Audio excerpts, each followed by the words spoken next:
Hello everyone.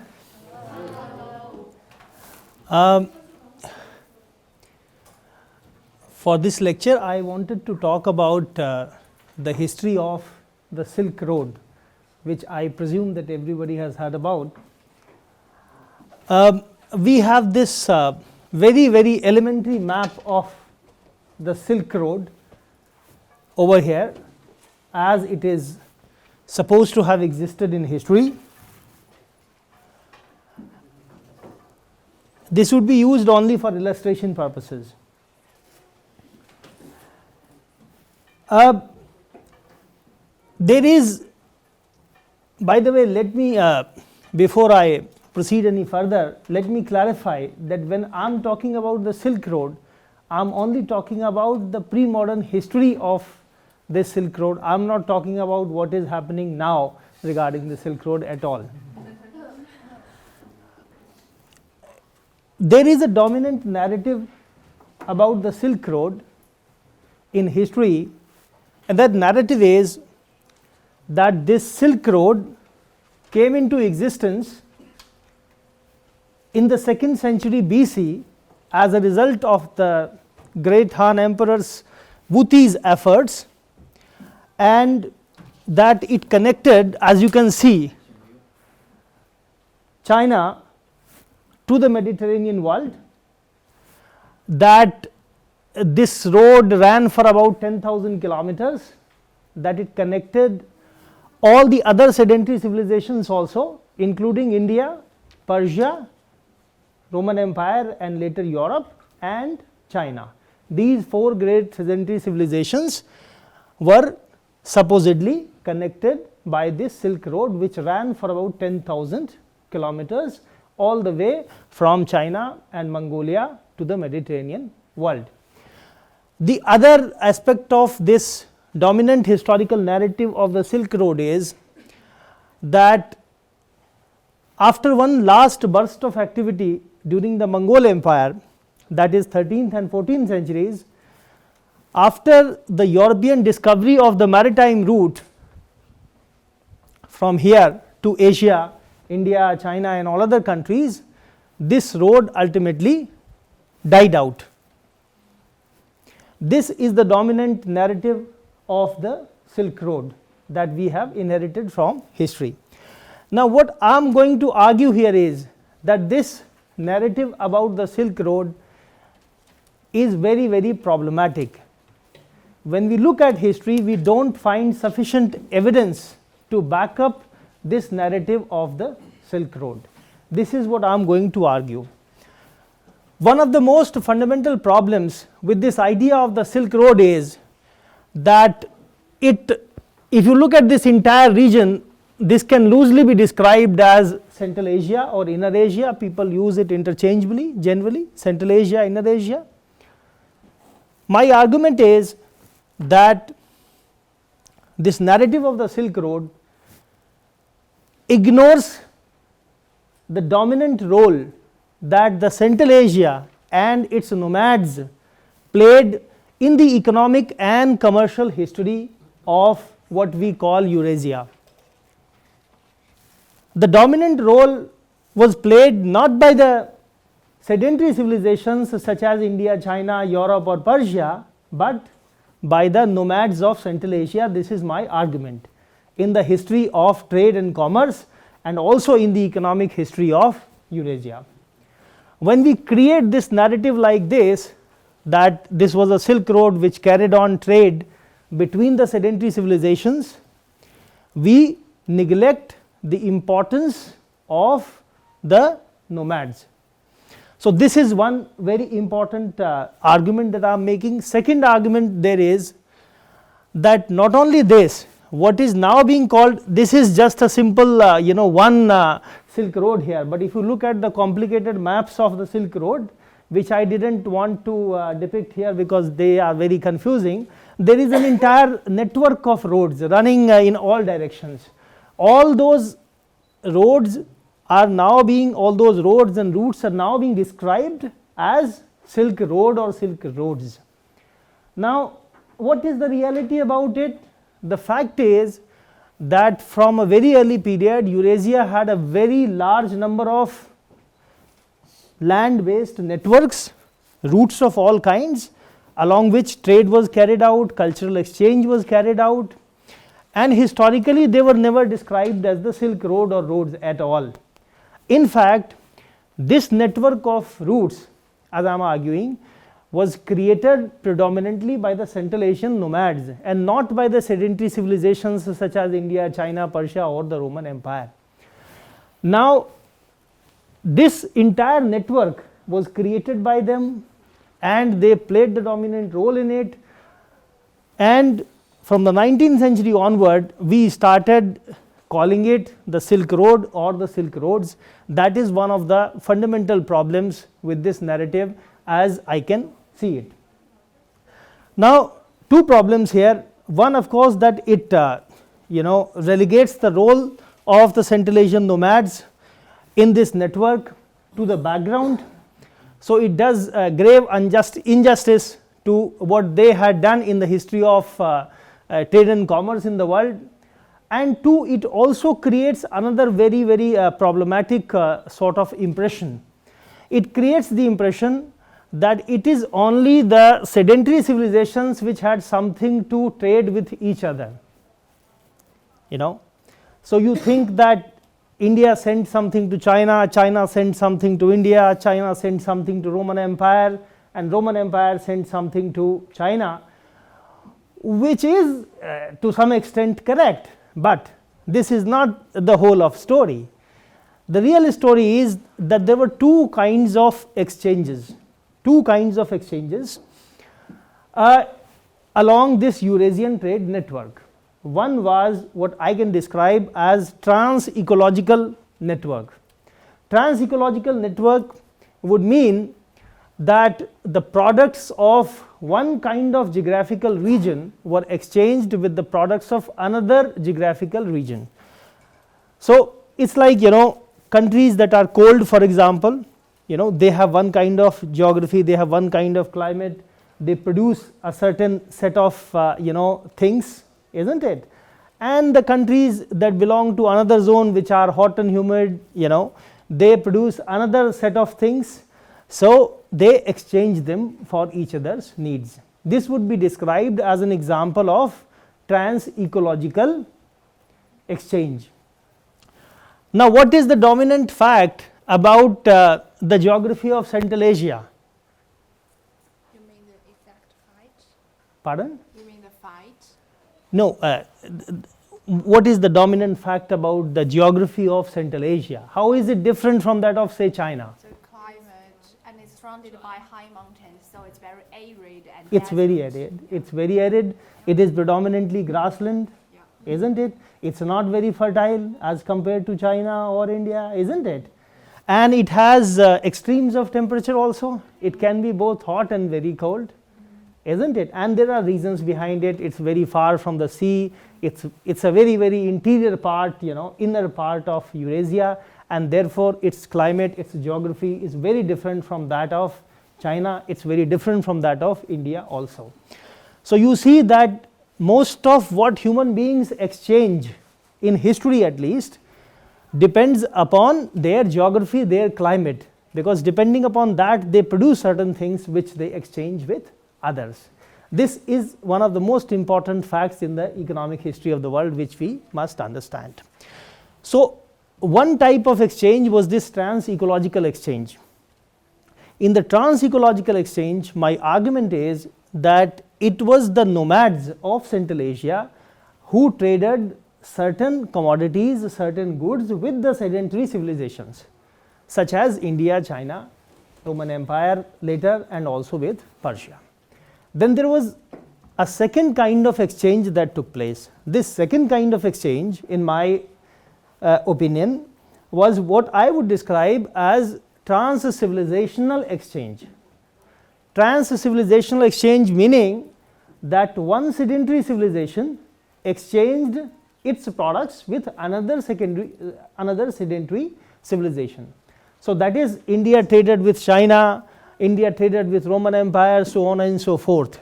So, like it is known that China produced the best quality silk, so China may have exported silk to India. India produced the best quality cotton.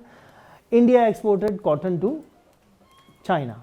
Now, this is an example of trans-civilizational exchange, which has been happening in Eurasia for thousands of years. My argument is that this dominant narrative of the Silk Road creates an impression that it was this trans-civilizational network which was really important.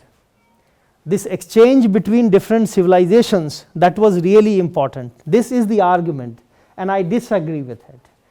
I think that this is just one part of the story. The other part of the story, which is equally important, is the first kind of exchange that I talked about, the trans-ecological one, in which the products of Central Asia were exchanged for the products of China, India and other sedentary civilizations. Both should be given equally, both should be regarded as equally important, which has not happened in this dominant historical narrative. Now, you will see that there is a very interesting fact here. Can anybody tell me when was this word Silk Road first used? In Han Dynasty, Was it? 200 AD. In 19th century, yes. Who used it? A German historian. Pardon? A German historian. Yes, you come very close to it. He was a German, but not a historian. Yes? Good, good. Huh?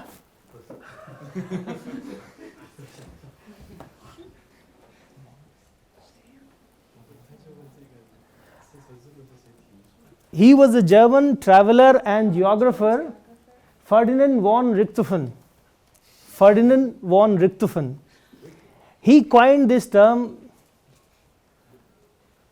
He coined this term Silk Road or Silk Roads in 1877.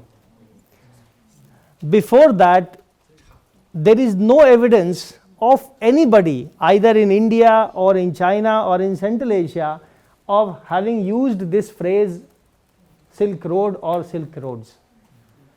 Now, if you have any background in history, you would regard that as a very important point, that in history, when you project something backward, you use a modern name for something that might have existed in the past, that is regarded as a very, very anomalous kind of thing. It is regarded as very, very problematic.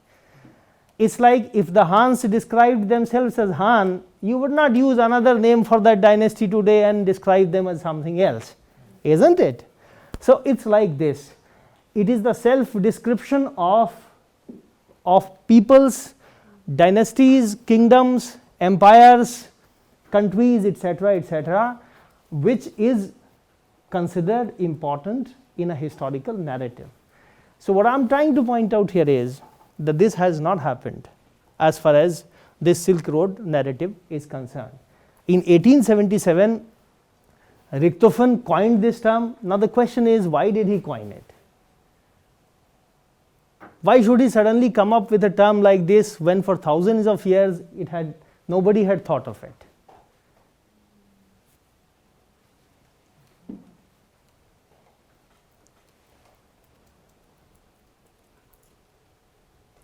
Was it because some products like silk became popular during that time in Europe? I don't know, I'm guessing. Yeah, no, please guess. You are welcome to. I think Yes. maybe there were some archaeological discoveries. No, that's not the reason. Who was the dominant political power in the world in the 19th century? Of course, Britain. Britain. And the West in general, isn't it? Countries like India, China and other countries of Eurasia, they were politically weak, isn't it? They were either divided within or they were subjugated by the Western powers. This was the dominant fact of the 19th century international scenario. So, you see what happens often in history is that when we become powerful, we try to reinvent our past. In fact, it happens to individuals also. Tomorrow, when you become more powerful than you are today, you might want to reinvent your past. This happens to many of us. So similarly, countries, nations, communities also try to recreate their past. That in itself is not wrong. I am not blaming anyone for anything here, but I am trying to understand that this is how it happens. So the West had become the dominant power in the world by the 19th century. Quite naturally, therefore, the West was trying to recreate the history of the world in its own image.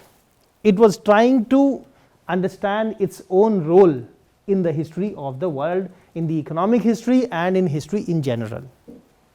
So you see, what mattered to the West was whether they were connected with India, China, etc. or not. This was the central fact for them. Whether these countries were connected to each other or whether these countries were connected to Central Asia or not was not their concern. Their concern was whether or not these countries were connected with the West itself. And therefore, they conceived it like this, that in the ancient past there was this network which ran all the way from Mongolia and China to the Mediterranean world. So it is an example of, I would say, backward projection of the present, of the problems of the present, of the attitudes of the present, etc., to the past. And this narrative then obviously continued. People picked it up. First the West picked it up, and for almost a century they kept talking about it. One reason they kept talking about it, as you know, in the history of modern China, China was important for them. I am not talking about the last 30-40 years. In the 19th century, for example, in fact from the late 18th century, the European powers had been trying to open up China for trade and commerce, because they had always believed that China is the largest market in the world. Okay? So they wanted to open up China for trade and commerce, and as we know, China was unwilling at that stage to trade with the West. The Chinese emperor said that you have nothing that we want to buy, and therefore we are not interested in trading with you. You don't produce anything in which we are interested, we produce everything that we need. I am sure you remember this statement. So, and even after that, the Western powers persisted in trying to open up China for trade and commerce. So in the late 19th century, when they came up with this idea that there was a Silk Road which had connected China with the Mediterranean world, you can see, you can connect the dots and you can see the connection between their desire to open up China to trade and commerce and their projection that yes, such a thing had always been there. So why are you not doing it now? It had always been like this, 2000 years ago there was this road that connected China to the Western world. So why shouldn't we have something similar now? Why are you not willing to open up? This was their motive and this was their narrative. This was created and then this became very powerful. It remained there for about 100 years or so, till everybody came to believe that yes, in history there was something called the Silk Road or Silk Roads, and there was great trade and commerce along it, etc., etc. Now my, a very important point that I wish to make here is that one very important reason that this narrative came into existence was that as far as the historical sources are concerned, the sources, the documents on whose basis history is written, they are predominantly from China, India, the Roman Empire and Persia, because the nomads have left very few records of any kind. Many of them were not literate civilizations, they did not write and leave their records, and in history it often happens that if you don't leave your records, you are forgotten and ignored. Those who have left their records, they are the ones who are remembered in history. So, this is a very important reason that the dominant role of Central Asia in the commercial history, in the history of trade in Eurasia has been largely ignored, apart from the fact that the West had a very important reason to argue that this network had always been there, because they wanted to open up China for trade and commerce. So, these are the fundamental problems in this narrative. Now, let us take things up one by one. As I said at the beginning, the narrative, the Silk Road narrative says that this road came into existence in the 2nd century BC as a result of the efforts of the great Han Emperor Wu Ti. We know about that story of how Wu Ti sent Zhang Qian to Central Asia, isn't it? I will come to that later. But this is what it is. The narrative is that the road was opened because of the efforts of the Han Emperor. Now, this emperor was certainly great. I am not questioning his greatness and his contribution to the history of China in the ancient period. But what is the historical evidence? Did the road or the network come into existence in the 2nd century BC? I ask myself this question, and my answer is, and I have looked at evidence there, that this was not the case at all. Actually, this trade network that I am talking about, there were probably hundreds of small roads all over here running across all directions, hundreds of small roads, routes, etc., etc. I have that map also with me, but two maps cannot be projected simultaneously. So, this entire trade network jutted out from Central Asia.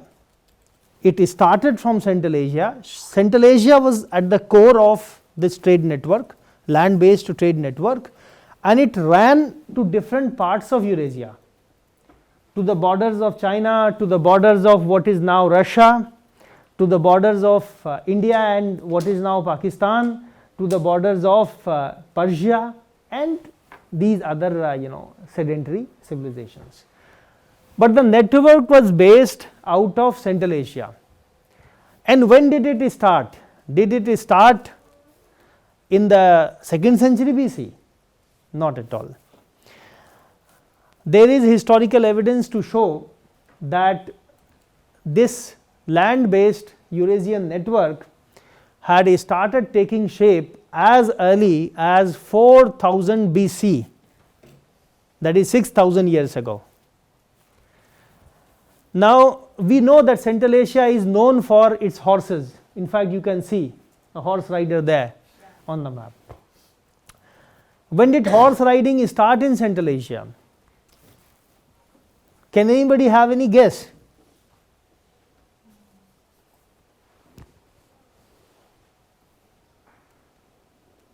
When do you think horse riding might have started in Central Asia?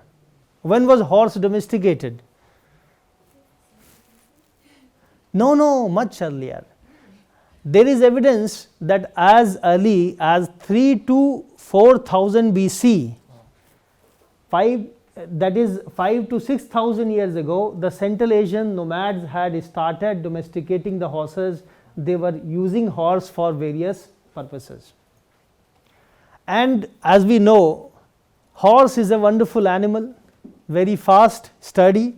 Once you have domesticated horse, your mobility improves greatly now. You can cover long distances on the back of a horse. So, it is a big advantage. You can contact distant people, you can travel to distant places relatively safely and relatively fast, and of course, you can then exchange goods, etc., with other peoples who might be living very far away from you. And this is indeed what was happening. So, in the 4th millennium BC, there is this concept of secondary products revolution. Secondary products revolution Secondary products here mean things like livestock, animals, they could mean horses also, furs that were produced by the scintillation nomads, and hides of animals, all these things, they would be examples of secondary products. What are the primary products? Primary products are agricultural things, isn't it? Agricultural things or things that are given by nature, these could be gems and such other things, but these are secondary things. They were being exchanged in the 3rd and 4th millennium BC in Central Asia with the neighbors of the scintillation nomads. There is historical evidence for that. Now, there is another example. If you look at the Caucasus had certain groups and civilizations. You know about the geographical location of the Caucasus, no? Yeah, it's there. Yes. Along the Black Sea. Yes. So, as early as the 3rd millennium BC, they were producing metals, and they were exchanging these metals with the nomads of horse riding nomads of Central Asia. They were taking their products like livestock, hides and furs, etc., and giving metals which nomads could not produce. Similarly, the Mesopotamian civilization had trade links with Central Asia as early as the Bronze Age. The Bronze Age would be predominantly the 3rd millennium BC. They were again exchanging similar kinds of products. Then Harappan civilization, which was based in northwestern India, also had between 2500 BC and 1900 BC, which is regarded as the mature phase of Harappan civilization. After that it declined. 2500 BC to 1900 BC, the mature phase of Harappan civilization. Historical evidence shows that during this period of 500 to 600 years, the Harappans were exchanging things with Central Asia. They used to receive turquoise and lapis lazuli especially from Central Asia, and there is archaeological evidence also for this. In fact, you may be surprised that China itself had links, trade links, commercial links with Central Asia as early as the 2nd millennium BC.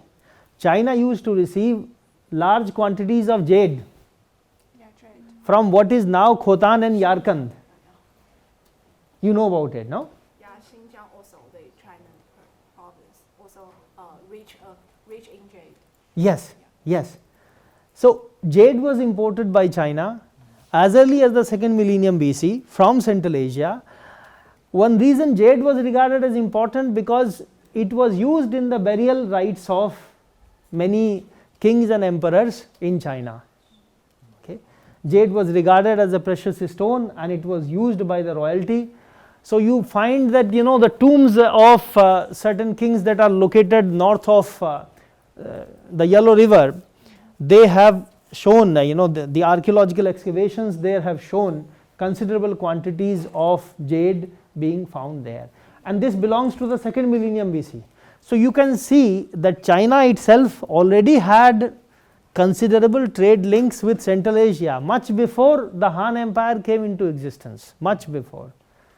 So, there is no reason whatsoever to argue that this trade network that is now being described as the Silk Road came into existence because of the efforts of Emperor Puti. There is another very important evidence that we should take into account.